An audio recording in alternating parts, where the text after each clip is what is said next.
মমতা বন্দ্যোপাধ্যায় মাহির সমান, পারলাম না।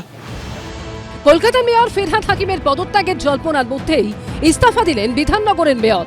কাজ করতে না পারার অভিযোগ তুলে বৃহস্পতিবার বিধাননগরের মেয়র পদে ইস্তফা দিলেন কৃষ্ণা চক্রবর্তী। মেয়রের পদে ইস্তফা দিলেও কাউন্সিলর হিসেবে কাজ চালিয়ে যাবেন বলে জানিয়েছেন তিনি।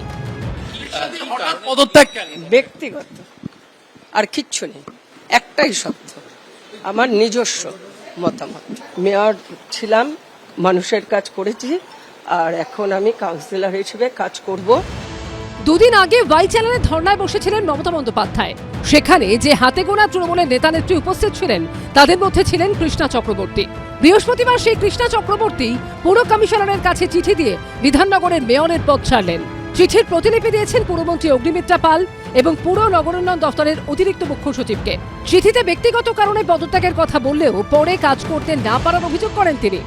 আসছে না, কাউন্সিলররা বসে থাকছি, অফিসারদেরও ব্যস্ততা, একটা বোর্ড মিটিং হচ্ছে না, একটা এমআইসি হচ্ছে না, সেই সমস্ত কারণেই মানুষের পরিষেবা যেখানে দেওয়ার আমার দায়িত্ব সেটা আমি ঠিক মতন দিতে পারছি না। মমতা বন্দ্যোপাধ্যায় মাহির সমান,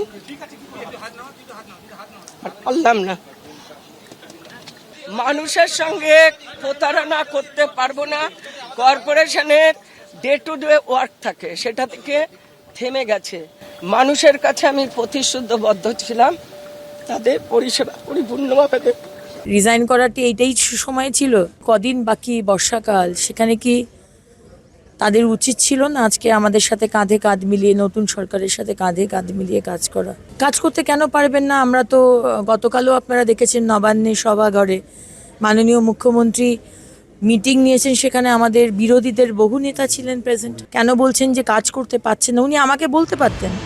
দল ভেঙে খান খান হওয়ার পর মেয়রের ইস্তফা, তাহলে কি বিধাননগর পুরসভাও তৃণমূলের হাতছাড়া হলো? হ্যাঁ, নির্বাচিত বোর্ড মেয়র চলে যাওয়া মানে তার মেয়র ইন কাউন্সিল অটোমেটিক ডিফাঙ্ক্ট হয়ে গেল।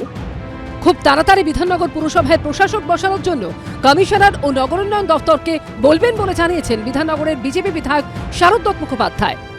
টাকার গদিতে ছিলেন তো ছেড়ে যেতে মায়া লাগছিল। ওনার 18-19টা প্রপার্টি এখানে আস্তে আস্তে আমরা লিপিবদ্ধ করে ফেলেছি। ওখানে গেস্ট হাউস কোথায় কোথায় চলছে ম্যাডামের আমরা জেনে ফেলেছি। উনি এই লজ্জা রেখে ঢাকতে পারছেন না, তাই উনি পর্দার আড়ালে গেছেন। কমিশনারকে জানাবো, নগর উন্নয়ন দপ্তরকে জানাবো, বিধাননগর পৌরসভার যত তাড়াতাড়ি সম্ভব অ্যাডমিনিস্ট্রেটর বসাতে। আমার যেগুলো পেয়েছে 18-19 না আরো বেশি হতে পারে, দেখতে হবে। উনি তদন্ত করুক এবং সমস্ত তদন্তের সামনে আমি দাঁড়াতে রাজি আছি। ওনাকে বের করতে হবে।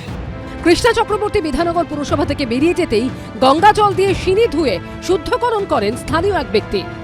বিধাননগর পৌর নিগমের সামনে রয়েছি আমরা এই মুহূর্তে। আমার সঙ্গে রয়েছেন যে ব্যক্তি, তার সঙ্গে কথা বলবো। আপনার নাম কি? সঞ্জয় পয়ডা।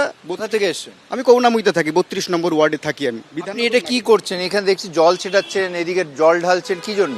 গঙ্গা জল দিয়ে এই বিধাননগর পৌর নিগম, বিধাননগর মিউনিসিপ্যাল কর্পোরেশন এটাকে ধুয়ে দিলাম গঙ্গা জল দিয়ে, কারণ এখানে যারা বসছিল সব পাপে ভরে গেছিল। এরপর কি কলকাতা পুরসভাতেও এরকম কিছু দেখা যেতে পারে? জল্পনা তুঙ্গে। ময়ূর ঠাকুর চক্রবর্তী, শিবাশিস মৌলিক, ঝিরম করঞ্জাই ও রঞ্জিত সাউয়ের রিপোর্ট, এবিপি আনন্দ। এবিপি আনন্দ, এগিয়ে থাকে, এগিয়ে রাখে।